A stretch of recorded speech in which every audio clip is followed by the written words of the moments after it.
ഈ ലോകത്ത് ജീവിച്ച പ്രവാചകന്മാരൊക്കെ മിക്ക പ്രവാചകന്മാരും കുടുംബമായിട്ട് ജീവിച്ച ആൾക്കാരാണ്. ഒറ്റക്ക് ജീവിച്ചവർ ചരിത്രത്തിൽ നമുക്ക് കുറച്ചുള്ളൂ. ഈ കുടുംബമായിട്ട് ജീവിച്ച പ്രവാചകന്മാരൊക്കെ അവരിൽ പലരും അള്ളാഹുവിനോട് പ്രാർത്ഥിച്ച ഏറ്റവും പ്രധാനപ്പെട്ട പ്രാർത്ഥന എന്താ അറിയോ?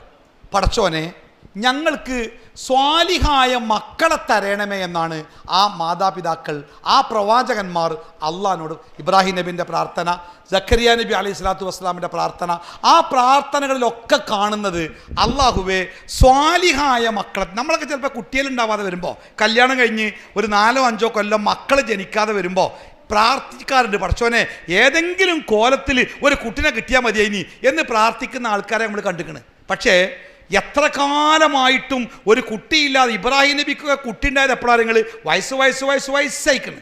സക്കരിയ നബി ഒരു കുട്ടിക്ക് വേണ്ടി പ്രാർത്ഥിക്കുന്ന സന്ദർഭം സൂറത്തു മറിയമിൻ്റെ ആദ്യ ഭാഗത്തുണ്ടല്ലേ, റബ്ബി ഇന്നി വഹനൽ അള്മു മിന്നി വഷ്തഅല റഅസു ശൈബ വലം അകും ബിദുആഇക റബ്ബി ശഖിയ. പടച്ചോനെ നരച്ച് എൻ്റെ മുടിയൊക്കെ വെളുത്ത് കുമ്പളങ്ങ പോലെ ഇട്ടുണ്ട്, എല്ലുകളൊക്കെ വളഞ്ഞു പോയിട്ടുണ്ട്, തൊലിയൊക്കെ ചുക്കിച്ചുളിഞ്ഞ് തൂങ്ങിപ്പോയിട്ടുണ്ട്. ആ സമയത്താണ് പള്ളിയുടെ മിഹ്റാബിൽ നിന്നുകൊണ്ട് അദ്ദേഹം പ്രാർത്ഥിക്കുക, പടച്ചോനെ എനിക്കൊരു കുട്ടിയെ തരണേ. കൊടുത്തു റബ്ബ്. നാട്ടുകാർക്ക് ചെറി വരും, യാ സക്കരിയ നബിക്ക് കുട്ടി ഉണ്ടാകെ എത്രങ്ങാനും ബയസൈക്കണ് മൂപ്പർക്ക്, പക്ഷെ അള്ള കുട്ടിനെ കൊടുത്തു അല്ലേ. അങ്ങനെ ആ കുട്ടിക്ക് വേണ്ടി തേടിയപ്പോഴും അദ്ദേഹം പ്രാർത്ഥിച്ച പ്രാർത്ഥന, പടച്ചോനെ സ്വാലിഹായ ഒരു കുട്ടിയെ തരണേ റബ്ബേ. എന്താ അങ്ങനെ പ്രാർത്ഥിക്കാൻ കാരണം? എന്താ നിങ്ങൾ ഇനി ഞാൻ പറയുന്ന കാര്യം ശ്രദ്ധിച്ച് കേൾക്കണം. അല്ലാഹു തആല നമുക്ക് മക്കളെ തന്നത് എന്തിനാ പടച്ചോ നമുക്ക് മക്കളെ തന്നത്? മക്കളെ തരാത്ത കുറേ രക്ഷിതാക്കൾ കണ്ണീരും കൈയായിട്ട് ചുറ്റുഭാഗത്ത് ജീവിക്കുന്നുണ്ടല്ലോ. എന്തിനാ അള്ളാഹു നമുക്ക് മക്കളെ തന്നത്? കേട്ടോളി.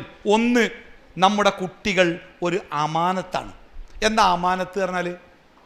വിശ്വസിച്ച് അടുത്ത തലമുറ മനുഷ്യവംശം ഈ ലോകത്ത് നിലനിൽക്കാൻ ഏറ്റവും ഉദാത്ത മൂല്യമുള്ള ഒരു ജനതയെ വാർത്തെടുക്കാൻ അള്ളാഹു നമ്മളെ ഏൽപ്പിച്ചവരാണ് നമ്മുടെ മക്കൾ. ഒരു അമാനത്താണത്. ഒന്ന്. രണ്ട്, മക്കള് സീനത്താണ്. എന്താ സീനത്ത് പറഞ്ഞാൽ? അലങ്കാരമാണെന്ന്. ഈ അലങ്കാരം എന്ന് പറഞ്ഞ സാധനം ഉണ്ടല്ലോ, നന്നായി ശ്രദ്ധിച്ചിട്ടില്ലെങ്കിലേ അലങ്കാരം അലങ്കോലായിട്ട് മാറും. ഇപ്പം ചിലപ്പോൾ നമ്മളെ വീടിൻ്റെ അയൽവക്കത്ത് ഒരു പുതിയ താമസക്കാർ വന്ന് ആ വീടിൻ്റെ മുറ്റത്ത് നല്ല ഒരു ഗാർഡൻ, നല്ല ചൊറുക്കുള്ള ചെടിയൊക്കെ വെട്ടി നിർത്തി നല്ല ചൊറുക്കുള്ള ഒരു ലാൻഡ്സ്കേപ്പിംഗ് ഗാർഡനൊക്കെ കാണുമ്പോൾ നമുക്കൊക്കെ പൂതിയാവില്ലേ, എൻ്റെ മുറ്റത്തും അങ്ങനെ ഉണ്ടാക്കണം. അങ്ങനെ ആ പെരീക്ക് ചെല്ലുമ്പോൾ നമ്മളാ നോക്കി, എനിക്കൊരു ചെടീൻ്റെ കൊമ്പ് വരുമോ, എനിക്കൊരു കൊമ്പ് വരുമോ, അങ്ങനെ നമ്മളും കൊണ്ടുപോയിട്ട് ഗാർഡൻ ഉണ്ടാക്കാൻ നോക്കി. 6 മാസം കഴിഞ്ഞപ്പോൾ ആ മുറ്റത്തെ ഗാർഡൻ അങ്ങനെ തന്നെ. നമ്മളെ മുറ്റത്തെ ഗാർഡൻ പള്ളിപ്പറമ്പിൽ മൈലാഞ്ചെടി കുത്തിയമാർക്ക് കുറേ അങ്ങോട്ട് കുറേ ഇങ്ങോട്ട്, കുറേ വാടി കുറേ തെഴുത്ത് അങ്ങനെ നിൽക്കും. അവസാനം ദേഷ്യം പിടിച്ചുകാണ്ട് കത്തിയെടുത്തുകാണ്ട് ഒക്കെ വെട്ടിയൊരു കളി മാണ്ടത്. എന്തേ കാരണം? ഇപ്പം വീടിന് പെയിൻ്റ് അടിക്കുക, നല്ല കഴിവുള്ള ഒരാൾ പെയിൻ്റ് അടിച്ചാൽ നല്ല ഭംഗിയുണ്ടാവും. എന്നാൽ കഴിവില്ലാത്തവൻ പെയിൻ്റ് അടിച്ചാലോ അതാകെ പെയിൻ്റ് അങ്ങോട്ട് കൊണ്ട് ചിന്തി വളഞ്ഞാകെ അലങ്കോലേക്കാരം. ഇതാ ഞാൻ പറഞ്ഞേ, അലങ്കാരം എന്ന സംഗതി അതീവ ശ്രദ്ധയോടെ നടത്തേണ്ട ഒരു കാര്യമാണ്. അതിൽ പാളിയാൽ അത് വലിയ അലങ്കോലാവുന്ന. നിങ്ങളുടെ മക്കൾ നിങ്ങൾക്കൊരു അലങ്കാരമാണ്. സീനത്തുൽ ഹയാത്തു ദുനിയ, ഭൗതിക ജീവിതത്തിൻ്റെ അലങ്കാരമാണെന്ന് പറഞ്ഞ്. ഇപ്പം 2 എണ്ണം പറഞ്ഞ്. ഒന്നെന്താണ്? അമാനത്താണ്. 2 സീനത്താണ്. 3-മത്തേത് നിങ്ങളുടെ മക്കൾ ഒരു ഫിത്നത്താണ്. എന്താ ഫിത്നത്ത് പറഞ്ഞാൽ? പരീക്ഷണാണെന്നാ. അൽമാലു വൽ ബനൂന അല്ല, ഇന്നമാ അംവാലുക്കും ഔലാദുക്കും, നിങ്ങളുടെ സ്വത്തും അതേപോലെ തന്നെ നിങ്ങളുടെ സമ്പത്തും അതൊരു പരീക്ഷണമാണെന്നാ. എന്താ പരീക്ഷണം പറഞ്ഞാൽ? ഞാൻ നിങ്ങളുടെ അടുത്ത് 100 റുപ്യ തന്നിട്ട് ഇതാ നിങ്ങളെ പരീക്ഷിക്കാൻ വേണ്ടി തന്നാട്ടോ എന്ന് പറഞ്ഞാൽ നിങ്ങൾ എന്താ മനസ്സിലാക്കേണ്ടേ? ഈ 100 റുപ്യ കൊണ്ട് ഞാൻ എന്താ ചെയ്യണേ മൂപ്പർ നോക്കും. ഈ 100 റുപ്യ ഞാൻ എങ്ങനെ ചിലവാക്കിയെന്ന് മൂപ്പർ ചോദിക്കും. അപ്പോൾ ആ 100 റുപ്യ ചിലവാക്കിയിൽ എന്തെങ്കിലും വേണ്ടാത്തരങ്ങളുണ്ടെങ്കിൽ ആ പരീക്ഷയിൽ ഞാൻ തോൽക്കും. നമുക്ക് എല്ലാവർക്കും അറിയില്ലേ? അള്ളാഹു നമുക്ക് മക്കളെ തന്നത് ഒരു പരീക്ഷണമായിട്ടാണെന്നാ. ആ പരീക്ഷയിൽ നമ്മൾ തോൽക്കാതെക്കണമെങ്കിലേ ആ മക്കളെ നോക്കേണ്ട കോലത്തിൽ നോക്കണം എന്നാ. 4-മത്തെ എന്താ നിങ്ങൾ? നിങ്ങളുടെ മക്കളിൽ നിങ്ങൾക്ക് ശത്രുക്കളുണ്ടെന്നാ. നിങ്ങളുടെ മക്കളിൽ നിങ്ങൾക്ക് ശത്രുക്കളുണ്ട്. നിങ്ങളെ നശിപ്പിക്കുന്ന, നിങ്ങളുടെ ദുന്യാവും നിങ്ങളുടെ പരലോകവും. ഞാനിപ്പോൾ ഇന്നിങ്ങനെ പോന്നപ്പോൾ അങ്ങനെ വാട്സാപ്പിലൊരു ഒരു ഡോക്ടറാണ് കൊല്ലങ്ങളായിട്ട്. ഇപ്പം അയാൾ കുറച്ച് ഇപ്പുറത്തെ ഒരു ക്വാർട്ടേഴ്സിൻ്റെ റൂമിലൊന്ന് പാർക്കുണ്ട്. എന്താ പറയുക കാരണം പറഞ്ഞറിയോ? ഒഴിവാക്കിയെന്നാ. ഇപ്പോൾ കഴിഞ്ഞ ആഴ്ച ഞാൻ ഖുത്തുബ പറയാൻ നേരത്തെ ഒരു സുഹൃത്തിനോട് പറഞ്ഞു, ഒരു കഥ പറഞ്ഞാൽ നിങ്ങൾ ഖുത്തുബയിൽ ഉൾപ്പെടുത്തുമോ? ഞാൻ പറഞ്ഞു നിങ്ങൾ പറഞ്ഞോളി. അപ്പോൾ പറയാണ്, അയാൾ കോഴിക്കോട് കടപ്പുറത്ത് ചെന്നപ്പോണ്ടോലോ ഒരാൾ അത്തർ വിറ്റുകൊണ്ട് നടക്കുന്നത് കണ്ടാൽ നല്ല പ്രൗഢിയുള്ള ഒരു മനുഷ്യൻ അത്തർ വിൽക്കുക. അപ്പോൾ അത്തറിൻ്റെ കുപ്പിക്ക് എത്ര 30 റുപ്യ 40 ചെറിയ ലോക്കൽ സാധനം വിൽക്കണേ. അപ്പം അങ്ങനെ ഇയാൾ തിണ്ടുമ്പോൾ അങ്ങനെ ഇരുന്ന് അത്തറിൻ്റെ കുപ്പി വെച്ചപ്പോൾ എൻ്റെ ഈ സുഹൃത്തും അവിടെ പോയി ഇരുന്നത്രേ. എന്നിട്ട് ഇയാളോട് ഇങ്ങനെ സംസാരിച്ചപ്പോൾ ഇയാൾ കഥ പറയാൻ തുടങ്ങി. നല്ല സമ്പന്നനായിരുന്നു, പട്ടണത്തിൽ നല്ല ഒരു കെട്ടിടവും വരുമാനമുള്ള കെട്ടിടവും സ്വത്തൊക്കെ ഉണ്ടായിരുന്നു. പക്ഷേ മക്കൾ രണ്ടാളും വിദേശത്ത് പോയി പഠിക്കണമെന്ന് പറഞ്ഞപ്പോൾ അവരെ പഠിപ്പിക്കാനുള്ള ഫണ്ട് ഉണ്ടാക്കാൻ വേണ്ടി ഈ വീട് വിറ്റുങ്ങാണ്ട് അദ്ദേഹം അവരെ പഠിപ്പിച്ചു എന്നാ. അങ്ങനെ പഠിപ്പിച്ച് ഒരാൾ UK-യിലാണ്, ഒരാൾ US-ലാണ്, നല്ല ജോലിയിലായി. അവർ ജോലിയായി കുടുംബമായിട്ട് അവരെ പാർക്ക് അത്രേ, ഉമ്മാനെ ഓലങ്ങോട്ട് കൊണ്ടുപോയി അത്രേ. ഇപ്പോൾ ബാപ്പാനെ മക്കൾക്ക് വേണ്ടത്രേ. പ്രൗഢിയോടുകൂടി ഒരു നാട്ടിൽ ജീവിച്ച വ്യക്തി ജീവിക്കാൻ വേണ്ടി അത്തറ് കുപ്പികൾ വിറ്റിങ്ങനെ നടക്കുക. റോഡിൻ്റെ കടലിൻ്റെ ഓരത്തൂടെ ആ മനുഷ്യൻ്റെ നെഞ്ചകത്ത് ഒരു കടലിങ്ങനെ എരമ്പുന്നത് അയാളോട് സംസാരിച്ച ബോധ്യവും. നിങ്ങളുടെ മക്കളിൽ നിങ്ങൾക്ക് ശത്രുക്കളുണ്ട്, അതും നിങ്ങൾ മനസ്സിലാക്കണം. അപ്പോൾ അല്ലാഹു തആല ഈ രൂപത്തിലൊക്കെയാണ് നമുക്ക് മക്കളെ തന്നത്. അതുകൊണ്ട് തന്നെ ആ മക്കളെ കൈകാര്യം ചെയ്യുമ്പോൾ എൻ്റെ പ്രിയപ്പെട്ട മാതാപിതാക്കളെ നല്ല ശ്രദ്ധ ഉണ്ടാവണം. കേവല ശ്രദ്ധ പോരാ. നമ്മളെന്താ പറയാരോ, എൻ്റെയൊക്കെ കുട്ടിക്കാലത്ത് എൻ്റെ അമ്മാനെ കാണുമ്പോൾ ഞാൻ അങ്ങനെ ഇനി, എൻ്റെ വാപ്പാനെ കാണുമ്പോൾ ഞാൻ അങ്ങനെ ഇനി, ഉമ്മ ഒരു വട്ടം ഒരു കാര്യം പറഞ്ഞാൽ മതിയായിനി, ബാപ്പ മോത്തുക്കൊന്ന് നോക്കിയാൽ മതിയായിനി. അതൊക്കെ അന്നത്തെ കാലം. കാലം എത്രങ്ങാനും മാറിയ നിങ്ങളെ ഉസൈൻ ബോൾട്ടിനെ കുറിച്ച് കേട്ടിട്ടാ? ആരാ ഉസൈൻ ബോൾട്ട്? ഒളിമ്പിക്സിൽ 100 മീറ്റർ ഓട്ടത്തിൽ റെക്കോർഡ് സമയത്തിൽ 1ാം സ്ഥാനത്തെത്തിയ ആ കാലഘട്ടത്തിലെ ഏറ്റവും വേഗം കൂടിയ ഓട്ടക്കാരനായിരുന്നു ഉസൈൻ ബോൾട്ട്. 2-3 ഒളിമ്പിക്സ് മുമ്പാണ്. ഇപ്പം ഈ കഴിഞ്ഞ ഒളിമ്പിക്സിൽ 100 മീറ്റർ ഓട്ടത്തിൽ ഉസൈൻ ബോൾട്ട് 100 മീറ്റർ ഓടിത്തീർത്ത അതേ സമയത്തിൽ 100 മീറ്റർ ഓടിത്തീർത്ത ഒരാൾ ഈ വർഷം ഉണ്ടായിരുന്നു. അയാൾ 4ാം സ്ഥാനത്തെത്തി. അതായത് അയാൾക്ക് മുമ്പിൽ 3 ആളുകൾ ഉസൈൻ ബോൾട്ട് ഓടിയ സമയത്തിനേക്കാൾ വേഗത്തിൽ 3 ആളുകൾ 100 മീറ്റർ ഫിനിഷ് ചെയ്തു. അതായത് ലോകത്തിൻ്റെ വേഗത വർദ്ധിച്ചുകൊണ്ടിരിക്കുക. ആ വർദ്ധിച്ച വേഗത നമ്മളൊക്കെ വീട്ടിൽ ഓടാൻ പുറത്തു കൂടെ ഓടാൻ മടിയുള്ള ആൾക്കാർ വീടിൻ്റെ ഉള്ളിൽ ഓടാൻ വേണ്ടിയില്ലേ ട്രെഡ്മില്ല് അടങ്ങനെ വെക്കും. വാങ്ങി ഒരു മാസമൊക്കെ ഓടും. പിന്നെ മൂലൊക്കെ മുടക്കാച്ചെറുക്കായിട്ട് കിടക്കല എല്ലാ പെരിയിലും. ഞാൻ പല പെരി ചെന്നപ്പോഴും ആ സാധനം ഇങ്ങനെ മൂലൊക്കെ ഒരു പ്രേതം പോലെ ഉണ്ട്. ഇതെന്താ? അത് മൂപ്പരൊരു പിരാന്തിന് വാങ്ങിയതാ, അപ്പോൾ ആരും ഉപയോഗിക്കില്ല, അത് കിടക്കല. മിക്ക വീട്ടിലും ഉണ്ട് കേട്ടോ. അപ്പോൾ അതിൻ്റെ മേലെ നമ്മൾ ഓടാൻ നിൽക്കുമ്പോഴേ ഒരു പാകത്തെ വേഗതയിൽ ഓടുകയാണെങ്കിൽ നമുക്ക് ഇങ്ങനെ ഓടാം. അതിൻ്റെ ഒപ്പല്ലേ സ്പീഡ് ഇങ്ങനെ കൂടുകയാണെങ്കിലോ, സ്പീഡ് ഇങ്ങനെ കൂടുമ്പോൾ നമ്മളെ സ്പീഡ് കൂടും. പിന്നെ നമുക്ക് അതിൻ്റെ കൂടെ എത്താൻ കഴിയാതെ വരും. അവസാനം കണ്ണൊക്കെ പുറത്തേക്ക് വന്ന് ആകപ്പാടെ ബേജാറിൽ നിലവിളിച്ച് യന്ത്രഊഞ്ഞാൽ കറങ്ങുമ്പോൾ വേഗത കൂടുമ്പോൾ ഇന്നലെ ഒരു കുട്ടീൻ്റെ പഴയ ഫോട്ടോ ആണല്ലേ, ഞാൻ 5 വക്ത് നിസ്കരിച്ചോളാ, ഒരു തെറ്റും ചെയ്യൂല എന്നൊക്കെ പറഞ്ഞ് കരയുന്ന കുട്ടിയെ കണ്ട് ഞങ്ങൾ. സംഗതിൻ്റെ വേഗത കൂടിയാൽ നമ്മളെ പിടുത്തം വിടും. നമ്മുടെ കുട്ടികൾ ജീവിക്കുന്നതേ വളരെ വേഗതയുള്ളൊരു ലോകത്താണ്. അത് നമുക്ക് മനസ്സിലാക്കാൻ നല്ല പണിയാണ്. നമുക്ക് അവരുടെ കൂടെ ഓടിയെത്താൻ കഴിയില്ല.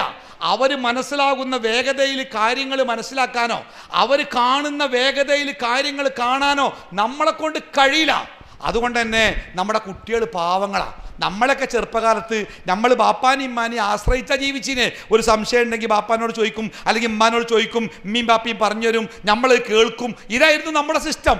ഇന്ന് നമ്മുടെ കുട്ടികൾ നിങ്ങളോട് സംശയം ചോദിക്കലുണ്ടോ? നമ്മൾ ചിലപ്പോൾ ക്ലാസ്സിൽ എടാ എനിക്ക് എൻ്റെ അമ്മാനോടൊന്ന് ചോദിച്ചു നോക്കിക്കൂടെ? അപ്പോൾ കുട്ടി എന്താ പറയാരോ, സാറേ എൻ്റെ അമ്മാക്കത് അറിയില്ല അറിയും. ഞങ്ങൾക്ക് ബാപ്പാനോട് ബാപ്പാക്ക് അത്രയും അറിയില്ല അറിയും. ഓനറിയാം, ഓൻ്റെ അമ്മക്ക് അറിയില്ല, ഓൻ്റെ വാപ്പാക്ക് അറിയില്ല. എൻ്റെ വാപ്പ എൻ്റെ ചെറുപ്പത്തിലേ റേഡിയോ വാർത്ത ശരിക്കും കേൾക്കുന്ന ആളേനെ. അപ്പോൾ വാപ്പ എന്നും റേഡിയോ വാർത്ത കേൾക്കാൻ വേണ്ടി അയലോകത്ത് പോകും. അപ്പോൾ അയലോകത്തൊരു വീട്ടിൽ റേഡിയോ ഉണ്ട്. ആ റേഡിയോ വാർത്ത കേട്ടിട്ടാണ് ബാപ്പ വീട്ടിലേക്ക് വരിക. അങ്ങനെ ഒരു ദിവസം ഉണ്ട് ബാപ്പ വരുമ്പോൾ റേഡിയോനും കൊണ്ടുവരുന്നത്. അപ്പോൾ അയലോക്കക്കാരെങ്ങോട്ടോ വിരുന്ന് പോകുക അത്രേ. അതുകൊണ്ട് ഒരു പറഞ്ഞു പോലെ എന്നാൽ കുഞ്ഞാനെ റേഡിയോ കൊണ്ടുപോയിക്കോ, ഞങ്ങൾ വരുമ്പോൾ കൊടുത്താൽ മതി, എനിക്ക് വാർത്ത കേൾക്കാലോ. അങ്ങനെ ബാപ്പ റേഡിയോ കൊടുത്തു വെച്ചിട്ടേ ആദ്യം ഞങ്ങളെ മക്കളൊക്കെ 9 മക്കളുണ്ടായി ഞങ്ങൾ ബാപ്പാക്ക്. ഞാൻ പറഞ്ഞല്ലോ 10 റുപ്യക്ക് കൂലിപ്പണിക്കണ ബാപ്പാക്ക് ഒരു പേടിയില്ലേനി. ഇന്നിപ്പോൾ നമുക്ക് ആയിരങ്ങൾ വരുമാനമുണ്ട്. പക്ഷേ 2 കുട്ടികളാകുമ്പോൾ പെണ്ണുങ്ങൾ ഉറങ്ങാനായിക്കൂല. എന്താ മനസ്സങ്ങൾ കരുതിക്കണേ, എന്താ നിങ്ങൾ വിചാരിച്ചിക്കണേ, എന്താ നിങ്ങൾ കണ്ടിക്കണേ, ഉറങ്ങാനായിക്കൂല. അപ്പോൾ 2ലോ 3ലോ ഒക്കെ നിൽക്കും. നമ്മളെ ബാപ്പാർക്ക് ഒരു പേടിയില്ലേനി. ഞാൻ 9 മക്കൾ പറഞ്ഞപ്പം എൻ്റെ കൂടെ യാത്ര ഇപ്പോൾ പോകുന്ന വന്ന ഒരാൾ, അയാൾ പറഞ്ഞ് ഞങ്ങൾ 14 മക്കളുണ്ട്. ഉമ്മ ആശുപത്രിയിൽ നിന്നാണ് പറഞ്ഞേ, ഉമ്മ 14 പ്രസവിച്ച് ഒക്കെ വീട്ടിൽ നിന്നാണ് പ്രസവിച്ചെന്ന് പറഞ്ഞു. അയാളിങ്ങനെ ആ കഥ പറഞ്ഞതാ. അപ്പം അങ്ങനെ അവർക്കൊരു പേടിയില്ലേനി. അങ്ങനെ നമ്മൾ ഈ ബാപ്പ റേഡിയോ കൊണ്ടു വെച്ചിട്ട് ഞങ്ങൾ മക്കളെയൊക്കെ വിളിച്ചിട്ട് പറഞ്ഞേ, ഇവിടെ ഇങ്ങനെ തിരിച്ചാലാണിത് ഒച്ച ഉണ്ടാകുക കേട്ടോ, ഇവിടെ തിരിച്ചാലാണ് തുറക്കട്ടോ, പിന്നെ ബാൻഡ് മാറ്റണം അല്ലേ, ബാറ്റ് ഇടൽ ഒക്കെ ബാപ്പ കാണിച്ചു തന്നെ. എന്തിനാ കാണിച്ചെന്നറിയോ? ഞങ്ങൾ പോയി തിരിച്ചുകാണ്ട് കേടെടുത്താക്കാൻ വേണ്ടിയാണ്. ഇന്നിപ്പോൾ നമ്മളെ പെരയിൽ ഇപ്പോൾ ഓൺലൈനിൽ ഒരു മൊബൈലോ ഇനി റേഡിയോ ഒന്നും ആർക്കും വേണ്ട, എന്തെങ്കിലും ഒരു ഇലക്ട്രോണിക് ഉപകരണം ഓൺലൈനായിട്ട് എൻ്റെ വീട്ടിൽ വന്നാൽ ഞാൻ അതിൻ്റെ പെട്ടി ഇങ്ങനെ പൊളിച്ചാൽ നോക്കുമ്പോൾ എൻ്റെ പെണ്ണുങ്ങൾ മനസ്സാ അത് പൊളിച്ചുകാണ്ടേ അവിടെ ഇവിടെ നെക്കിങ്ങാണ്ട് കേടെടുത്തണ്ട, അതോ സ്കൂൾ വിട്ടു വന്നിട്ടോ ശരിയാക്കിക്കോളും. ആരാണ് ഈ ഓന്? ഈ തിരൂർ പോളിടെക്നിക്കിലെ പ്രിൻസിപ്പാളൊന്നല്ല, 3ാം ക്ലാസ് പഠിച്ച പേരക്കുട്ടിയുടെ. ഓൻ വന്നിട്ട് ശരിയാക്കി തരും. നിങ്ങൾ അവിടെ ഇവിടെ തിരിച്ചു കണ്ടേ നാസാക്കണ്ട, ശരിയാണ്, ഓൻ വന്ന് ശരിയാക്കി തരും. ഹോട്ടലിൽ നിന്ന് ചായ കുടിച്ചാലേ ഒരു 500 രൂപ 600 രൂപ ബില്ലായാലേ കീശി പൈസ അല്ലെങ്കിൽ പറയാം ഞങ്ങൾ ഗൂഗിൾ അയച്ചോളി. എന്താ അയക്കണം നിങ്ങൾ നിൽക്കുക, ഓനെവിടെ എവിടെ ഓന് ആരാ ഓന് വരെ നിങ്ങൾ 5 വയസ്സ് അവിടെ അത്തൊന്ന് അയച്ചു കൊടുത്താ ഓങ്ങനെ നെക്കിയിട്ട് എഞ്ചിനീയർമാരമാർക്ക് ഓൻ നെക്കിയിട്ട് അയച്ചു കൊടുക്കും. മക്കൾക്കറിയാം നമുക്ക് വിവരമില്ല എന്നും അറിയാം, ഓൽക്ക് വിവരം ഉണ്ടെന്നും അറിയാം. ഈ വിവരമുള്ള കുട്ടികൾ അവരുടെ കൂടെ സഞ്ചരിക്കാൻ നമുക്ക് കഴിയാതെ പോകുന്നുണ്ട്. അവരുടെ വേഗതയുടെ നമ്മുടെ മക്കളിങ്ങനെ നമ്മുടെ മുമ്പിൽ ഇങ്ങനെ പോണേ നമ്മൾ കാണുന്നുണ്ട്. പക്ഷേ ആ മക്കളെ കൂടെ എത്താനോ അവരെ കൈ പിടിക്കാനോ നമുക്ക് പറ്റണില്ല. അവർ അപകടത്തിലേക്ക് നടന്നു പോകണേ നമ്മൾ കാണുന്നുണ്ട്. ഓലെ കയ്യിൽ ഫുൾ ടൈം മൊബൈൽ ഫോണാണ്. രാത്രി 1 മണിക്കും ഉമ്മ ബാപ്പാക്ക് വെള്ളം വേണമെന്ന് പറഞ്ഞപ്പോൾ ഉമ്മ വെള്ളം കൊടുക്കാൻ വേണ്ടി എണീറ്റാത്രേ. അപ്പോൾ വെറുതെ മൊബൈലിൽ നോക്കിയപ്പോൾ വാട്സാപ്പ് ഓണാണ്. മോള് 18കാരി മോള് വാട്സാപ്പ് ജീവിച്ചിരിക്കുക. അപ്പോൾ ഉമ്മ പറഞ്ഞു നോക്കാണി നമ്മളെ കുട്ടി ഉറങ്ങിയിട്ടില്ല കേട്ടോ, ഓളെ വാട്സാപ്പ് നോക്കാണി. അപ്പോൾ വാപ്പ പറഞ്ഞു അജ്ജത് പോയി ഓളോട് ഉറങ്ങാൻ പറയാം, കുറേ പോകുന്നു വേണ്ട, ഓല് കിടക്കുന്ന റൂമിൻ്റെ തൊട്ട് മേലത്തെ റൂമിൽ മോളുണ്ട്. ഉമ്മ പറഞ്ഞു ഞാൻ പറയില്ല, എനിക്ക് പേടിയാണ്. ബാപ്പ പറഞ്ഞു എന്നാൽ രാവിലെ നേരം വെളുക്കട്ടെ. നേരം വെളുത്ത് ബാപ്പ സുബൈസ്കച്ച് നേരെ എൻ്റെ വരയ്ക്ക് എന്നോട് പറഞ്ഞു ഉസ്താദെ നിങ്ങൾ ഓളെന്ന് വിളിച്ചുകാണ്ട് പറയോ രാത്രി 1 മണിക്ക് ഓളെ മൊബൈൽ ഓണാണ് ഉസ്താദെ നിങ്ങളൊന്ന് പറയോ. ഞാൻ ചോദിച്ചു കാക്ക നിങ്ങളെ മകളല്ലേ, നിങ്ങൾ തിന്നാൻ കൊടുക്കുന്ന കുട്ടിയല്ലേ, നിങ്ങൾ ഫോൺ വാങ്ങിക്കൊടുത്തതല്ലേ, നെറ്റിന് പെട്ടി വൈഫൈ വെച്ച് കൊടുത്ത നിങ്ങളല്ലേ, നിങ്ങൾക്കൊന്ന് പറഞ്ഞൂടെ? എനിക്ക് പേടിയാ ഉസ്താദെ, കാരണം നമ്മൾ കേൾക്കുന്ന വാർത്തകളില്ലേ മൊബൈൽ വേണ്ടാന്ന് പറഞ്ഞതിൻ്റെ പേരിൽ കെട്ടിത്തൂങ്ങി മരിച്ച മക്കളെ വാർത്തയൊക്കെയല്ലേ പേപ്പറിൽ വരുന്നത്. അതുകൊണ്ട് എനിക്ക് പറയാൻ പേടിയാണ്, എൻ്റെ പെണ്ണുങ്ങൾക്കും പേടിയാണ്. ഉസ്താദ് ഒന്ന് പറയോ? പേടിയാൻ നമുക്ക് നമ്മളെ മക്കളോട് പറയാൻ. അറബിയിൽ ഒരു കവിതാ ശകലമുണ്ടേ. എന്താ കവിത അറിയങ്ങൾ? യത്തീം പറഞ്ഞ ആരാ സത്യത്തിൽ? യത്തീമാരാണ്. ബാപ്പ മരിച്ചോലൊക്കെ യത്തീമാണെങ്കിൽ നമ്മളൊക്കെ യത്തീമല്ലേ? ആരാ യത്തീം? പ്രായപൂർത്തി എത്തിയിട്ടില്ലാത്ത എന്നാൽ പിതാവ് മരണപ്പെട്ട കുട്ടിക്കാണ് യത്തീം എന്ന് സാങ്കേതികമായിട്ട് പറയാം. നമ്മൾ അറബി കവി എന്താ പറഞ്ഞറിയോ? ബാപ്പ മരിച്ച കുട്ടികളല്ല കേട്ടോ ഇപ്പം യത്തീം എന്ന് വിളിക്കേണ്ടേ. ഇപ്പം യത്തീം എന്ന് വിളിക്കേണ്ട ആരാരങ്ങൾ?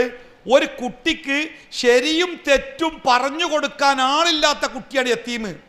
അങ്ങാടിയിലെ ബസ് സ്റ്റാൻഡിലൊക്കെ കാണാം, ബസ് സ്റ്റോപ്പിൽ ഓവാൽത്തുമലൊക്കെ മുടിയൊക്കെ നീട്ടി വളർത്തി ഏതോ കോലത്തിലാക്കി കണ്ണൊക്കെ ചോപ്പിച്ച് മൊബൈലും തോണ്ടി ഇങ്ങനെ ഇരിക്കണ കീറിയ പാൻറ് പറഞ്ഞാൽ കീറിയ പാൻറ്റല്ല, കീറിയ പാൻറ് വാങ്ങിയതാ. ആ കീറിയ പാൻറ്റും ഒരു ജാതി കുപ്പായ കിട്ടുമോ തോണ്ടി ഇങ്ങനെ ഇരിക്കടാ. എൻ്റെ വാപ്പ എവിടെയാ? വാപ്പ ഖത്തറിലെ എഞ്ചിനീയറാ. എൻ്റെ അമ്മ എവിടെയാ? അമ്മ ഇവിടെ സ്കൂൾ ഹയർ സെക്കൻഡറി പ്രിൻസിപ്പാളാ. ഇത് സ്കൂളിലും പോയല്ലേ? ഞാൻ പോയല്ല. ഓനാണ് എത്തീം. ഓനാ യത്തീം. കവി പറഞ്ഞ എന്താ നിങ്ങൾ? അദബും ഇൽമും കുട്ടികൾക്ക് പറഞ്ഞു കൊടുക്കാൻ ആളില്ലാത്ത കുട്ടിയുണ്ടല്ലോ, ഓനാണ് എത്തീം. നമ്മളെ കുട്ടികൾക്ക് ശരി തെറ്റുകൾ പറഞ്ഞു കൊടുക്കാൻ ആളില്ല. കേൾക്കണോ? നബി സല്ലല്ലാഹു അലൈഹി വസല്ലമ അബ്ദുല്ലാഹി ഇബ്നു അബ്ബാസിനോട് കൊടുത്തൊരു ഉപദേശമുണ്ട്. യാ ഗുലാം യഹ്ഫളില്ലാഹ് യഹ്ഫളുക. മോനെ നീ അള്ളാഹുവിനെ ശരിക്ക് സൂക്ഷിക്കണം കേട്ടോ, എന്നാൽ അള്ളാഹു നിന്നെ ശരിക്ക് സൂക്ഷിക്കും. നമ്മുടെ മക്കളെ പിന്നാലെ നടക്കാൻ നമ്മളെ കൊണ്ട് പറ്റുമോ? ഞാൻ ബാംഗ്ലൂരിൽ ഒരു പ്രോഗ്രാം കഴിഞ്ഞ് രാത്രി 12 മണിക്ക് ബസ് കിട്ടാൻ വേണ്ടി ബാംഗ്ലൂർ ബസ് സ്റ്റാൻഡിലേക്ക് വരുമ്പോൾ എൻ്റെ കൂടെയുള്ള ആൾക്കാർ പറഞ്ഞ് ഭക്ഷണം കഴിക്കാൻ മലയാളികളുടെ ഹോട്ടലുള്ളൊരു ഭാഗമുണ്ട്, ആ ഭാഗത്തേക്ക് പോയാൽ മലയാളി ഫുഡ് കിട്ടും, ആയിക്കോട്ടെ പോവാ. ഞാൻ അവിടെ ചെന്നപ്പോൾ കണ്ട കാഴ്ച എന്താ?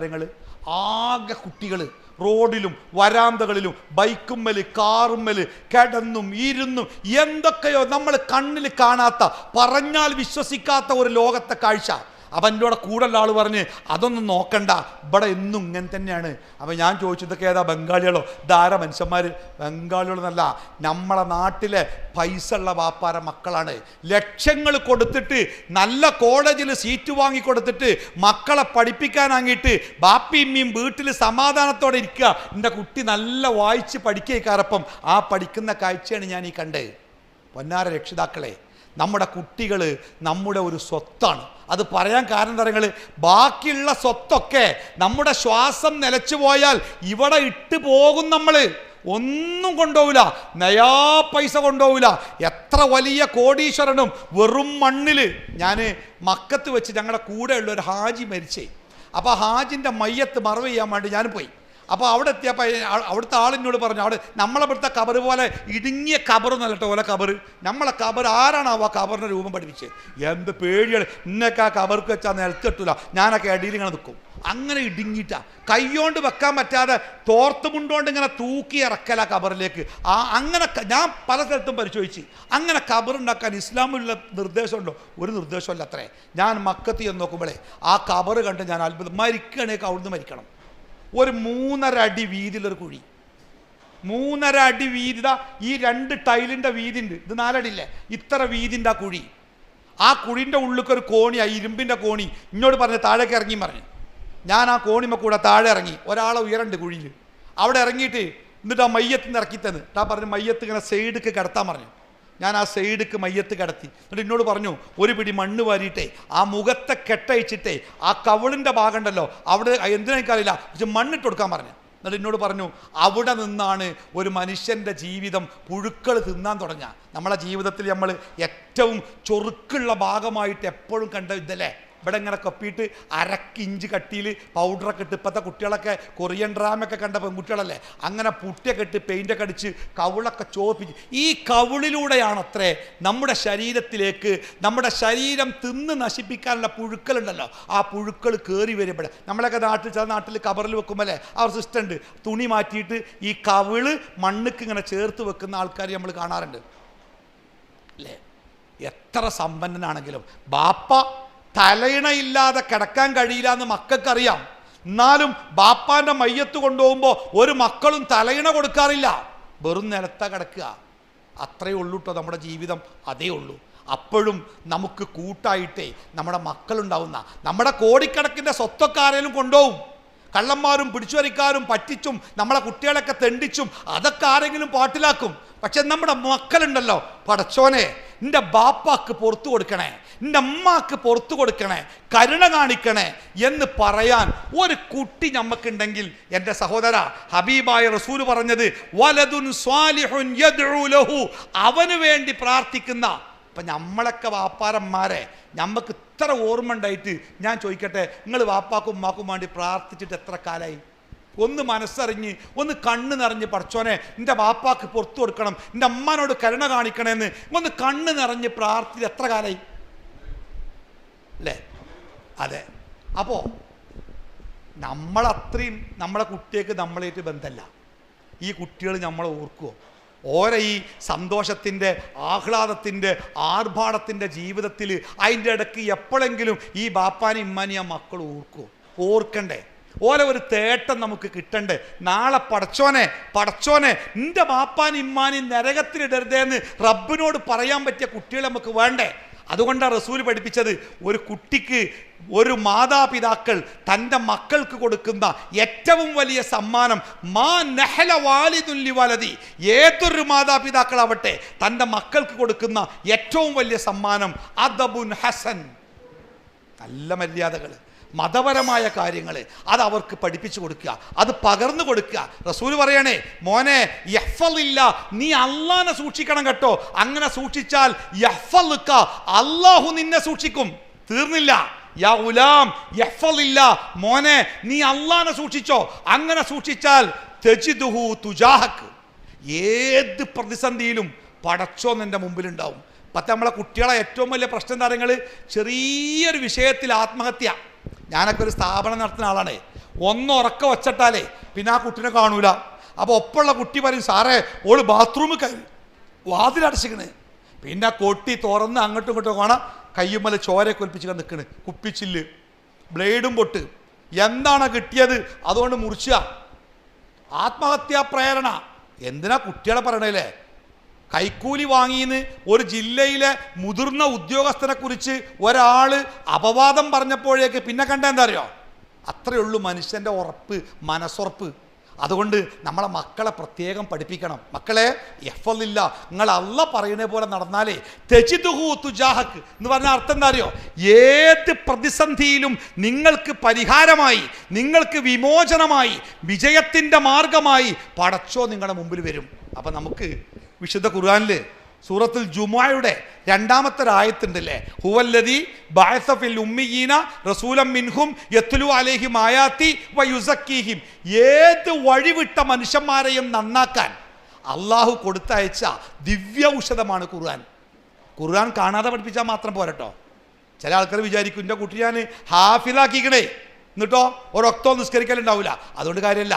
യത്ലു അലൈഹിം ആയാതി, അവർക്ക് ഖുർആന്റെ ആയത്ത് പഠിപ്പിക്കണം. വയുസക്കീഹിം, അവരെ സംസ്കരിക്കണം. അപ്പോൾ ഈ കുട്ടികൾ വീട്ടിൽ, ഇപ്പം നമ്മളൊക്കെ ഇതുപോലത്തെ സ്ഥാപനം നടത്തുകയാണ്. എന്താ പ്രശ്നം? നിങ്ങൾ 2 ദിവസം വീട്ടിലേക്ക് വിട്ടാലേ പിന്നെ വരുമ്പോണ്ടല്ലോ ഞങ്ങൾ മാസങ്ങളെടുത്ത പണി. സുബൈക്കടാജിന്ന് പോയിട്ട് നിസ്കരിച്ചില്ല. എപ്പോഴാണ് നിസ്കരിച്ചേ? ഞാൻ നീച്ചപ്പോൾ തന്നെ 8 മണിയായിരുന്നു സാറേ. അതെന്താ എൻ്റെ അമ്മ വിളിച്ചില്ല. അപ്പം അമ്മക്ക് നമ്മൾ വിളിക്കുക, എന്താ അമ്മങ്ങളാണ് സുബൈക്ക് വിളിക്കാഞ്ഞ്? അത് ഉസ്താദെ എന്നും 4:30 എണീക്കല്ലേ, ഇന്ന് 2 ദിവസമെങ്കിലും ഒന്ന് ഉറങ്ങിക്കോട്ടെ എൻ്റെ കുട്ടിയെന്ന് ഞാൻ വിചാരിച്ചത്. അമ്മനൊക്കെ എന്താ ചെയ്യണ്ടേ അല്ലേ? മൊബൈല് കുട്ടി അങ്ങോട്ട് ചെന്നാൽ പോരോളം മൊബൈല്. ഈ കുട്ടികളെ കാണാൻ വേണ്ടി രക്ഷിതാക്കൾ വരും സ്ഥാപനത്തിൽ. രക്ഷിതാക്കൾ വന്ന രക്ഷിതാവ് നമ്മളെടുത്തുണ്ടോ? ഞങ്ങളെ കുട്ടിയെ കാണാനല്ല, ഓനവിടെ നോക്കുമ്പോൾ കാണാം അമ്മാൻ്റെ മൊബൈലും കൊണ്ടുവന്ന് തെങ്ങിൻ്റെ വീട്ടിലും ഓനവിടേക്കാരം. ഈ സാധനം ഉണ്ടല്ലോ പൊന്നാര കൂട്ടരെ, വളരെ ഉപകാര. എന്നാൽ ഇതിനേക്കാൾ അണുബോംബിനേക്കാൾ അപകട കുട്ടികളെ സംബന്ധിച്ച് ഈ സാധനം. എന്തൊക്കെ തോന്നിയാലേ നമ്മുടെ കുട്ടികൾ കേൾക്കരുത് എന്ന് ജീവിതത്തിൽ ഒരിക്കൽ പോലും നമ്മുടെ കുട്ടിയുടെ കാതിലേക്ക് കേൾക്കരുത് എന്ന് നമ്മൾ ആഗ്രഹിക്കുന്ന പച്ചത്തെറികളൊക്കെ യഥേഷ്ടം ഓരോരുത്തരിലെ റീലൊക്കെ ചെയ്ത് കണ്ടേ കുടുംബസമേതം പൈസ ഉണ്ടാക്കാൻ വേണ്ടി എന്ത് തോന്നിയാസത്തിനും ഒരറപ്പില്ല. എന്തൊക്കെയാ പറയണേ, എന്തിനൊക്കെയാണ് ഈ കുട്ടികൾ ഉപയോഗിക്കണേ? ഇതൊക്കെ നമ്മുടെ മക്കളുടെ മനസ്സിൽ ഇതിങ്ങനെ കൊത്തിവെച്ച പോലെ കിടക്കണേ. പൊതുവേ ഇപ്പോഴത്തെ കുട്ടികളെ പദ്ധതികൾ ബാപ്പി ഇമ്മയും പറഞ്ഞവർ കേൾക്കൂല, പുറത്തുനിന്ന് ആര് പറഞ്ഞാലും കേൾക്കും. പോണ പോക്കിൽ ഒരുത്തം പറയാടാ അങ്ങനെയല്ല, ഇങ്ങനെ നിന്നാൽ എനിക്ക് ബുദ്ധി കൂടും പറഞ്ഞാൽ ഓൻ പിറ്റേന്ന് തല കുത്തിക്കും. ആ മുപ്പര് പറഞ്ഞല്ലോ, എന്തുണ്ടെങ്കിലും ഗൂഗിളിനോടാ ചോദിക്കുക. നമ്മളൊക്കെ അമ്മമാര് നമ്മൾ ചോറ് തിന്നാൻ വേണ്ടി രാത്രി മടിച്ചപ്പോൾ ചെറിയ കുട്ടിയായപ്പോഴേ നമ്മളൊക്കെ അമ്മമാരെന്താ പറഞ്ഞേ? എൻ്റെ അമ്മയൊക്കെ പറഞ്ഞു നോക്കിയാൽ കോത്താമ്പിയാണ് വരുന്നത്, ഇരുട്ടത്തേക്ക് ചൂണ്ടിട്ടേ കോത്താമ്പിയാണ് വരുന്നത്, കോത്താമ്പി വരുമ്പോൾ വേഗം ചോറെന്ന് പറയും. കോത്താമ്പിനെ പേടിച്ചു കണ്ട് നമ്മളൊക്കെ എത്ര കാലം ചോറ തിന്നല്ലേ ആണ് മുണുങ്ങലേനി കോത്താമ്പിനെ പേടിച്ചിട്ട്. ഇന്നത്തെ കുട്ടിയോട് കോത്താമ്പി പറഞ്ഞു നോക്കണ്ടി, നമ്മളെ മൊബൈലിന് KOTHAMBA കോത്താമ്പി. ഗൂഗിളിനോട് ചോദിക്കുക എന്താണ് ഗൂഗിളെ കോത്താമ്പി? ആ ഗൂഗിൾ പറഞ്ഞു കൊടുക്കും. അത് അന്നെ പേടിപ്പിച്ചാൻ വേണ്ടി ഇമ്മ ഉണ്ടാക്കിയൊരു സാധനം കേട്ടോ. എന്ത് പണ്ടും കാര്യമല്ല. ഞാനിങ്ങനെ ഇപ്പം ഒരു ഉസ്താദൊരു കഥ പറഞ്ഞേ, ഞാൻ 4:30 വരെ സമയം തന്നോട്ടെ 27. ഒരു ഉസ്താദൊരു കഥ പറഞ്ഞേ. ആ ഉസ്താദിൻ്റെ നാട്ടിൽ വയല് പറയാൻ വേണ്ടി ഒരു ഉസ്താദിനെ കൊടുന്നു. അപ്പോൾ ഈ വയല് പറയാൻ വന്ന ഉസ്താദ് വരുമ്പോൾ സ്വാഭാവികം നാട്ടുകാരോട് ചോദിക്കും. എന്താ ചോദിക്കുക? ഇവിടെ എന്താ പറയേണ്ടത്, എന്താ അവസ്ഥ? അപ്പോൾ ചെറുപ്പക്കാരെയൊക്കെ ഒന്ന് പേടിപ്പിക്കണം, തീരെ പേടിയില്ല.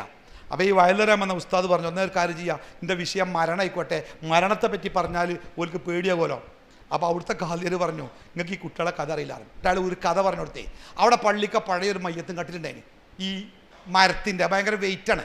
അപ്പോൾ ഇപ്പോൾ പുതിയ മയ്യത്തും കട്ടിലുള്ള സോഫ്റ്റ് ലൈറ്റ് വെയിറ്റ് ഒക്കെ ആയിട്ട് അലൂമിനിയത്തിൻ്റെ കട്ടിലിറങ്ങുന്നുണ്ട്. അപ്പം എന്നാൽ അലൂമിനിയത്തിൻ്റെ കട്ടിൽ വാങ്ങി വെച്ച് പറഞ്ഞു പുതിയതായിട്ട്. അതിങ്ങനെ ഈ പിക്കപ്പിൽ വണ്ടിയിലൊക്കെ കൊണ്ടുപോകുമ്പോൾ നെളുങ്ങാണ് പറഞ്ഞു. അപ്പോൾ പള്ളി കമ്മിറ്റി തീരുമാനിച്ചോലോ, വണ്ടിയും കൊണ്ട് മയ്യത്തും കട്ടിൽ കൊണ്ടുപോകാൻ വരികയാണെങ്കിൽ പഴയത് കൊടുത്താൽ മതി മരത്തിൻ്റെ. ആൾക്കാർ ഏറ്റി കൊണ്ടുപോകെങ്കിൽ മാത്രം അലൂമിനിയം കൊടുത്താൽ മതി. അത് മുക്കറിനെ ഏൽപ്പിച്ച്. അങ്ങനെ നാട്ടിൽ പ്രധാനപ്പെട്ട ഒരാൾ മരിച്ചപ്പോൾ ഒരു 5-6 ചെക്കന്മാർ മയ്യത്തും കട്ടിൽ കൊണ്ടുപോകാൻ വന്ന്. അപ്പോൾ മുക്കറി പറഞ്ഞു, നിങ്ങളെങ്ങനെ വന്ന് വണ്ടി ഉണ്ടോ? വണ്ടിയില്ല. എന്നാൽ മരത്തിൻ്റെ കൊണ്ടുപോയി. അപ്പോൾ ഓൾക്കൊരു മാനക്കേട്, മരത്തിൻ്റെ കൊണ്ടുപോകാൻ പ്രശ്നമല്ലേ. അപ്പോൾ ഓല് പറഞ്ഞു, ഞങ്ങൾ കാര്യം ഞങ്ങൾ ഈ അലൂമിനിയത്തിൻ്റെ കൊണ്ടുപോയിക്കോളാം, ഞങ്ങൾ വണ്ടിയല്ലാതെ ഞങ്ങൾ ഏറ്റി കൊണ്ടുപോയിക്കോളാം, വണ്ടി പോയിക്കോട്ടെ. ഓല് ഏറ്റി കൊണ്ടുപോകാറ്. അപ്പോൾ അയാൾ കൊടുത്ത്. അപ്പോൾ ഏറ്റി കൊണ്ടുപോയപ്പോൾ 4-5 ആളുടെ ഒരുത്തൻ ബാക്കിൽ മൊബൈലും കൊണ്ട് നടക്കുക, മറ്റൊരു 4 ആൾ ഏറ്റി എടുക്കുക. അപ്പം ഇപ്പം പറഞ്ഞോലോ, ഏതായാലും നിങ്ങൾ ഏറ്റിയല്ലേ, നഞ്ഞങ്ങ കയ്യിൽ കടത്തിൽ കൊണ്ടുപോയിക്കോളൂ ചോദിച്ചോളൂ. അങ്ങനെ മയ്യത്തും കട്ടിൽ തുറന്ന് ഇബനെ ഉള്ളിൽ കടത്തിയായിരുന്നു.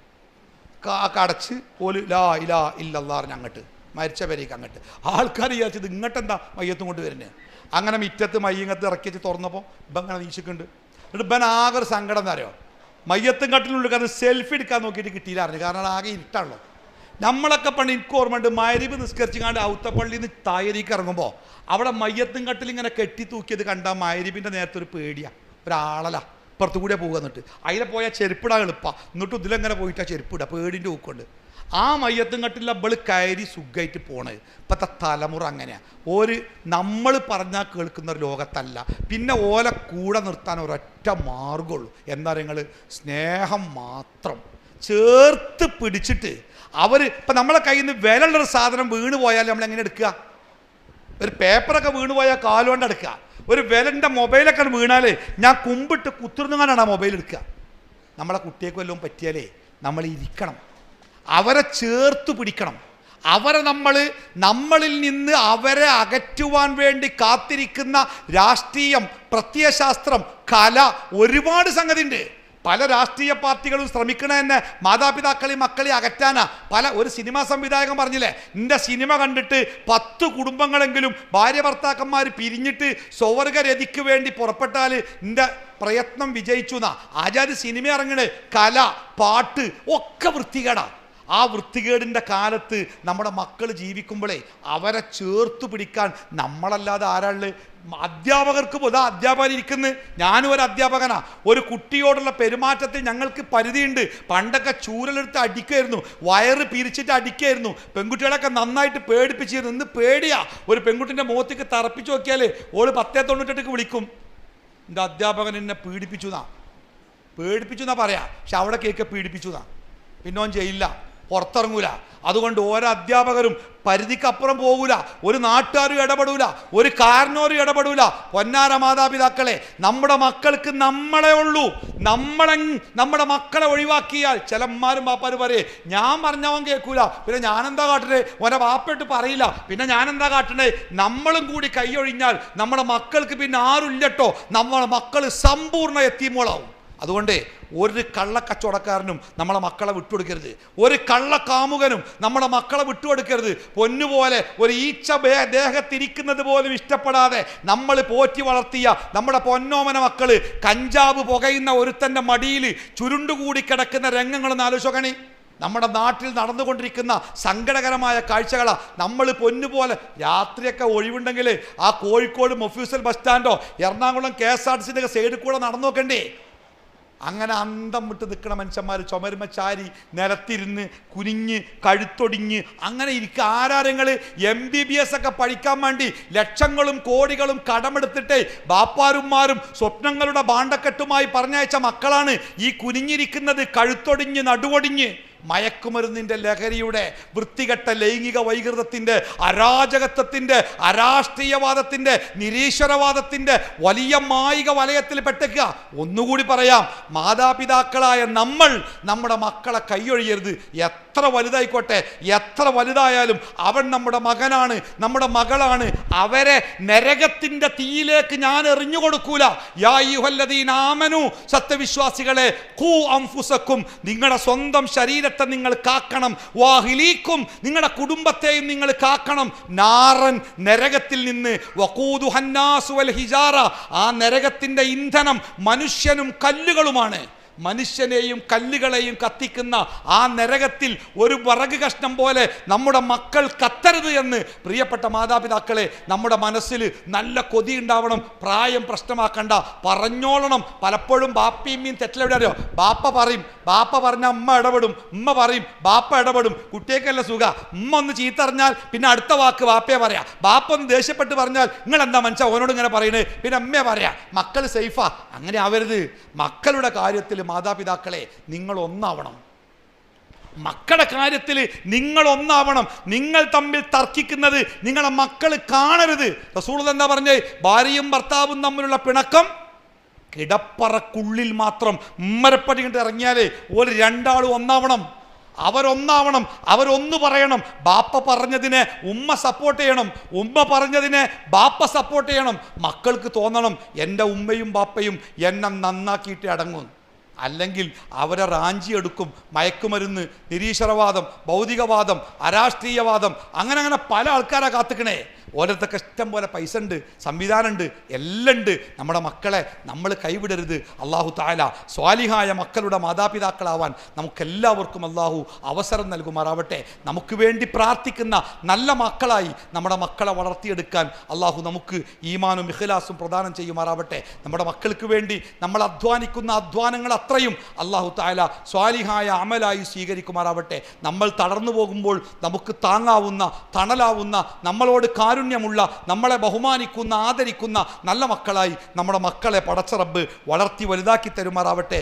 അവരെ വഴിപിഴപ്പിക്കാൻ കാത്തിരിക്കുന്ന എല്ലാ പൈശാചിക ശക്തികളിൽ നിന്നും നമ്മുടെ മക്കളെ അള്ളാഹു കാത്തു രക്ഷിക്കുമാറാവട്ടെ. വിശുദ്ധ ഖുർആൻ പഠിച്ച് അത് ജീവിതത്തിൽ പകർത്തി അത് സമൂഹത്തിൽ പ്രബോധനം ചെയ്യുന്ന അള്ളാഹുവിന് ഇഷ്ടപ്പെട്ടവരായി തീരാൻ നമ്മുടെ മക്കൾക്ക് അള്ളാഹു ഈമാനും ഇഖ്ലാസും പ്രദാനം ചെയ്യുമാറാവട്ടെ.